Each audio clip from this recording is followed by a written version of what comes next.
मंत्री छगन भुजबळ सध्या बोलतात, आपण थेट जातोय। पहिल्यापासून मी सांगतोच आहे की असं आहे ना की ओबीसीवर जर अन्याय होत असेल आणि तो होतो आहे स्पष्टपणे संपुष्टात येतंय आता, कारण त्याच्यामध्ये संपूर्ण मराठा समाज हा कुणबी दाखले देऊन घुसवण्यात आलेला आहे बॅकडोर एंट्रीने। आमचं म्हणणं होतं की मराठा समाजाला आरक्षण द्या, ते वेगळं द्या। त्याच्यासाठी तुम्ही आयोगाची स्थापना का केलं आहे, काम सुरू झालेलं आहे, ते क्युरेटिव पिटिशन करतात, ते द्या। परंतु जे आहे झुंडशाहीच्या पुढे नमतं घेऊन बॅकडोर एंट्रीने जे आहे लाखो दाखले देण्याचं काम सुरू आहे। परत त्यांचे सगळे सोयरीने आमकणी आमचं, त्याच्यामुळे ओबीसी भटक्या विमुक्त यांचं आरक्षण संपुष्टात येत आहे। मग आम्हाला दुसरं पर्याय काय? पर्याय हाच आहे की वेगवेगळे आमदारांपासून मंत्र्यांपर्यंत कैफियत मांडणं, कोर्टात जाऊन आमची कैफियत सादर करणं, लोकांची जागृती करत रॅली आणि जे काही मोर्चे काढून आक्रोश जो आहे तो मांडणं। लोकशाहीने जे काही आम्हाला अधिकार दिले या होत असणाऱ्या या संकटाच्या विरुद्ध लढण्यासाठी ते सगळी आयुध आम्ही वापरतो आहोत, ते वापरणार। त्याप्रमाणे आम्ही गेलो कोर्टामध्ये। आंदोलन उपोषणाचा इशारा दिलेला आहे सरकार कुठेतरी ते ठीक आहे। आता त्यांचं काय, आता ताबडतोब आमचे काही सचिव असतील, मध्यस्थ असतील, मंत्री असतील, ताबडतोब जातील। का गाड्या बिड्या तयार होत असतील इमिजिएट जातील, त्याची काही कारण तेवढे ताबडतोब जाणार। आणि काही GR काढायचे असतील ना ते पण फटाफट निघतील। मंडळ द्या ना, त्यांनी द्यायलाच पाहिजे आव्हान काय। कारण त्यांच्या एवढा ज्ञानी जो आहे ह्या हिंदुस्थानात दुसरं कोणी आहे का? आणि ताकद पण खूप आहे ना। 3 कोटी लोक मराठा ते मुंबईत आणणार होते, ते बघितलं सगळ्यांनी 3 कोटी किती आहे तिकडे त्या वाशीला सुद्धा। म्हणजे ज्याला लाख म्हणजे समजत नाही आणि कोटी म्हणजे समजत नाही अशी माणसं जे आहे मंडल आयोगाला देशामध्ये विरोध करणार आहे, त्याने ते अवश्य करावं। त्यांची हिंमत असेल ना तर त्याने मंडल आयोगाच्या विरुद्ध जे आहे आवाज द्यावा आणि त्याच्या विरुद्ध कारवाई करावी आणि मंडल आयोगाला जो आहे हा संपवण्याचं काम त्यांनी करून दाखवत, त्याची हिंमत असेल तर। माझं चॅलेंज आव्हान आहे त्यांना। तुम्ही ओबीसीच्या प्रश्नावरती आक्रमक होताना दिसताय, न्यायालयीन लढाई सुरू आहे, मात्र दुसरीकडे मुख्यमंत्री सुद्धा मुख्यमंत्री जे आहे ते मुख्यमंत्र्यांना विचारा। मी छगन भुजबळ म्हणून बोलतो आहे, बाकीचे प्रश्न बाकीच्यांना विचारा, कोण काय करतोय ते कोणाला। मात्र या सगळ्यामध्ये राष्ट्रवादीची असेल किंवा दादांची भूमिका असेल किंवा मग भाजपची असेल भूमिका कुठेतरी सावधगिरीची पाहायला मिळते। त्यांना विचारा। तुमची राजीनाम्याची मागणी होतीये, राजीनामा द्यायला पाहिजे तुम्ही असं म्हणतात। No comment. मुख्यमंत्र्यांच्या विरोधात बोलता। No comment. आपण राजीनामा दिलेला आहे असं देखील आता वृत्तपत्रांमध्ये बातम्या आलेल्या आहेत, नेमकी काय स्पष्टता आहे? No comment. नारायण राणे यांनी म्हटलं की कुणबी आणि मराठे हे वेगवेगळे आहेत। त्यांच्या अध्यक्षतेखाली जी काही समिती होती, राणे समिती, त्याच्यामध्ये कुणबी मराठी एकच आहेत असं नमूद करण्यात आले। मला माहीत नाही, परंतु मराठा समाजाचे जे माहितगार जाणकार असे नेते आहेत, कार्यकर्ते आहेत, त्यांचं हे म्हणणं आहे की आम्हाला वेगळं आरक्षण द्या, आम्हाला कुणबी म्हणून आरक्षण देऊ नका। आणि बरोबर आमचं पण म्हणणं तेच आहे। त्यामुळे 2 वेळा कायदा तयार करण्यात आले, काही त्रुटी निर्माण झाल्या ते दूर करण्याचा प्रयत्न सुरू आहे। परंतु बॅकडोर एंट्रीने जे आहे सगळ्यांना खोटी नाटे जे आहे सर्टिफिकेट द्यायचं काम झालेलं आहे आणि सगळे सोयरे या झुंडशाहीच्या पुढे नमतं घेऊन जो कार्यक्रम सुरू आहे सध्या त्याला आमचा विरोध आहे। आम्ही काय म्हणतो, आमच्या आरक्षणाला, भटक्या विमुक्त आणि ओबीसीच्या आरक्षणाला धक्का लागता कामा नये। तुम्हाला कोणाला किती 10%, 15%, 20%, 25% आरक्षण द्या, पण आमचं आरक्षण कशाला तुम्ही त्या लहान समाज 374 समाज आहे, ते एका मराठा जातीसाठी लढत आहेत। मी एका वर्गासाठी लढतो आहे जो मागास आहे, ज्याच्यामध्ये 450 जाती आहेत, त्या वर्ग त्यांच्यासाठी लढतो आहे। बरं, आता तुम्हाला निमंत्रण देण्यात आलेलं 20 तारखेचं, तुम्ही जाणार आहात का विरोधी पक्ष नेते? असं आहे ना, अनेकांचे निमंत्रण येतात, परंतु आमच्या इथे जे सर्व ओबीसी नेत्यांची जी बैठक झाली 2 दिवसापूर्वी आणि त्याच्या अगोदरसुद्धा आम्ही काही लोकांची नेमणूक केलेली आहे, जसे शबीर अन्सारी साहेब वगैरे आहेत. तर ही सगळी निमंत्रणं वगैरे जे आहेत त्यांच्याकडे येतात, कुठे मिटिंग करायची, कुठे रॅलीज करायच्या, काय करायच्या आहेत, आणि मग जे आहे ते सारासार विचार करून मग आम्ही सगळे ठरवतो की ह्या ठिकाणी आपल्याला रॅली करायची आहे. आता आम्ही ठरवलं त्या कार्यक्रमामध्ये की 1 तारीख आणि ते सगळ्या लोकप्रतिनिधींच्या घरी जायचं आहे आणि आपलं म्हणणं मांडायचं आहे, तहसीलमध्ये जायचं आहे. 3 तारखेला अहमदनगरला रॅली घ्यायची आहे.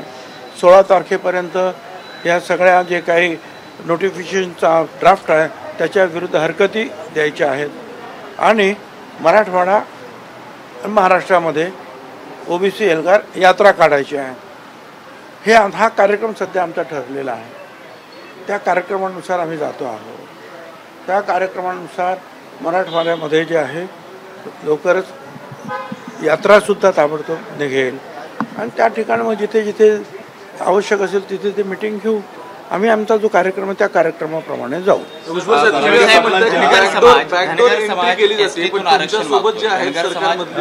बॅकडोर एंट्री दिली जाते असं तुमचा आरोप आहे, पण ही बॅकडोर एंट्री तुम्ही ज्या सरकारमध्ये आहात त्यातलेच मुख्यमंत्री किंवा बाकीची त्या सरकारमधली सिस्टीम देते, अशा वेळी तुम्हाला विश्वासात घेतलं जात नाही का, किंवा तुमच्याशी कोणती चर्चा केली जात नाही का तुम्ही कॅबिनेटचा भाग आहात? बॅकडोर एंट्री जर कोण करीत असेल तर त्याची चर्चा करून थोडंच कोणी देत आहे. ते तर खालच्या खाली ते त्याचे तुम्हाला पुरावे दाखवू शकतो ते, आणि त्याच्याविरुद्ध आमच्याकडे तक्रार येतात, आम्ही आवाज उठवतो. असं कोणाला ते नसेल त्याच्यावर काय बोलायचं तुम्ही त्यांचा प्रश्न आहे. पण हे कॅबिनेटला तुम्ही उपस्थित करणार का सगळे मुद्दे? कॅबिनेट मिटिंग जेव्हा होईल त्यावेळेस कॅबिनेटमध्ये या विषयावर चर्चा झाली, कारण कॅबिनेटच्या समोर विषय असतात, अजेंडा असतो, त्या अजेंड्याप्रमाणे जे आहे कॅबिनेट चालते. तुमचा अजेंडा? माझा अजेंडा फक्त आता ओबीसी बचाव, भटक्या मुक्त बचाव, एवढंच आमचा अजेंडा. धनगर समाज एसटीतून आरक्षण संदर्भात रोष निर्माण केला जातोय. नगरमध्ये तुमचे फोटो काढण्यात आले, तुम्ही काय आव्हान कराल? कारण की त्या पद्धतीने रोष करा ना. ते अहो माझे फोटो काय फाडण्यात आले, माझे पुतळ्याला काय चपला काय मारतात, जाळतात, माझं तर जाऊ द्या. पण गावागावामध्ये गेले 3-4 दिवस जे आहे जो एक उन्मादी उत्सव सुरू आहे, उन्मादी उत्सव, 3-3 वाजेपर्यंत DJ नाच करायचा, जिथे ओबीसी घरं आहेत त्यांना त्रास द्यायचा, हा प्रकार जो आहे आता गावागावातून सुरू झालेला. दुर्दैवाने ते काही 1-2 ठिकाणची अशी प्रकरण माझ्याकडे कोणीतरी सांगितली की जिथे 2 घरं आहेत, 1 घर आहे ओबीसीचं, ते गावच सोडत आहेत. आज खालपर्यंत जे आहेत ना ही परिस्थिती. ठीक आहे, आम्ही भाषण करतो, आम्ही रॅलीज करतो, ते ठीक आहे, परंतु ज्या वेळेला हा विजयी उन्माद की आम्ही जिंकलो, आम्ही मिळून आलो मुंबईवरून, सगळं आरक्षण आमचं झालं आणि त्याचा जो उन्मादी उत्सव, दुसरा उत्सव नाही, उत्सव साजरा करायला कुणाची ना नाही, उन्माद, आणि तो ओबीसीच्या विरुद्ध शिवी गाळ देत, डीजेवर सुद्धा मला शिवी गाळ देत गाणी, हे सगळं आम्ही पाहतो आहोत. कदाचित मुंबई आणि तुम्हाला ते मीडियासमोर येत नाही, परंतु तुमच्या गावच्या ज्या पत्रकारांना तुम्ही विचारा, मीडिया पर्सनॅलिटीला, ते काय सांगतील तुम्हाला आज. आणि ही भयंकर परिस्थिती जी आहे आज राज्यामध्ये दुर्दैवाने निर्माण झालेली आहे. तुम्हाला मिळालं काय ठीक आहे, आम्ही कायद्याच्या कसोटीवर ते किती बरोबर काय चूक आहे ते पाहू, पण लोकांना त्रास गावागावातून. मला असं वाटतं की परिस्थिती जी आहे थोडीफार चिघळत चाललेली आहे. आता ज्याचा त्याचा प्रश्न की त्याच्याकडे कसं पाहायचं ते. भुजबळ साहेब, धनगर समाज एसटीतून आरक्षण मागतो, यावरती आता आदिवासी नेते म्हणतायत की आमची सुद्धा अवस्था ओबीसी समाजासारखी झालेली आहे, बॅकडोर एंट्री होते. असं आहे, आता असं आहे, त्यांचा सुद्धा धनगरांचा प्रश्न गेली कित्येक वर्ष सुरू आहे, ते हायकोर्टात सुद्धा आहे. पण तूर्त जे आहे धनगरसुद्धा समाज जो आहे हा आमच्या ओबीसीचाच भाग आज तरी आहे. त्याच्यामुळे आम्ही सगळे अगोदर हे वाचवा याच्यासाठीच धनगर समाज आमच्या बरोबर आहे आणि आम्ही एकत्रित जो आहे धनगर समाज, वंजारी समाज, भटका, मुक्त हे सगळे समज आमच्याबरोबर आहे. आम्ही सध्या तरी या गोष्टीवर जे आहे लक्ष सगळ्यांनी केंद्रित केलेलं आहे. धनगर समाजाच्या लढाईमध्ये भुजबळ आंदोलनाचं समर्थन देतो, मी तुमचं आंदोलन पुढे नेतो, मुस्लिम आणि धनगर अहो जगातलं काय ते तर काय अमेरिकेतलं सुद्धा जे आहे ना, एखादं जर ते आले ऑस्ट्रेलिया तिथे आपले जे काय निग्रो समाजाचे त्यांना आपण काय म्हणतो दुसरं हां ते ती सगळी जे आहेत वर्णद्वेष तिकडे सुद्धा चालू आहे, तिथे सुद्धा ते जातील. काय ह्याचं काय जातील ते विश्व नेते हो पाहत हां विश्व नेते हो पाहत. माझ्या शुभेच्छा आहेत. सर हिंदी में सवाल ये कि गांव-गांव में जो उन्मादी वातावरण आप कह रहे हैं, जो उन्माद हम देख रहे हैं, जो चरम पर है जिसके चलते ओबीसी के जो घर ओबीसी के परिवार उनको तकलीफों का सामना करना पड़ रहा है. बहुत देखिए गांव-गांव में जो है यहाँ से वो गए और उन्होंने कहा कि बस हम तो जीत गए, मराठा का आरक्षण मिल गया. क्या मिल गया, कैसे मिल गया? तो कुनवी सर्टिफिकेट लेकर ओबीसी में बैकडोर एंट्री से वो सारे बैठ गए. 57 लाख और उनके सारे सगे संबंधी उसके ऊपर जो कानून बनाए जा रहे हैं और हम जीत गए करते हुए जो गए हैं गांव-गांव में जो है देहातों में रात 3 बजे तक डीजे के ऊपर जो है गाली गलौज करते पूरे नाच गाना शुरू है ओबीसी के घरों के सामने और कई जगह पर जो है मारपीट हो रही है.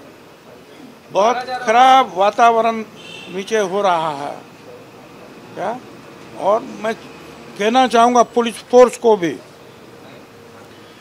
इसमें आप तुरंत इन चीज़ों को रोकना चाहिए. कानून है 10 बजे के बाद कुछ आवाज़ नहीं करेगा. क्या उनके लिए कुछ कानून नहीं है? उनकी तो सभाएं रात को 3-3 बजे होती थी, वही अभी भी चालू है. 3-3 बजे तक डीजे जो है जानबूझकर किसी ओबीसी के घर पर पिछड़े के घर पर जाकर गाली गलौज कर. हमको तो गाली गलौज जो ओपनली चालू है, शुरू है, सब कुछ शुरू है. धमकियाँ आती हैं, थ्रेट्स आते हैं, ख़त्म करेंगे, ये करेंगे, वो करेंगे. वो तो चला अभी उसकी भी आदत हो गई. जो होना है वो देखेंगे. पर कम से कम जो है जनता को जो है गरीब लोगों को बचाने की तो कोशिश हो जाए. मुख्यमंत्री एकनाथ शिंदे भी खुद जाके वहाँ पे खड़े होते हैं. कहीं ना कहीं सरकार सरेंडर है, ऐसी स्थिति से उनको लगती है, इसीलिए वो ज़्यादा उन्माद है. मुझे नहीं मालूम, आप इसके ऊपर जो है आप खुद टिप्पणी कर सकते हैं. उन्माद है ये तो मैं जान रहा हूँ. अब उन्माद इतना क्यों पैदा हुआ ये तो आप लोग सब लोग उसके ऊपर जो है ध्यान दे दें गौर से, फिर मालूम पड़ेगा. मुझे नहीं मालूम क्या है.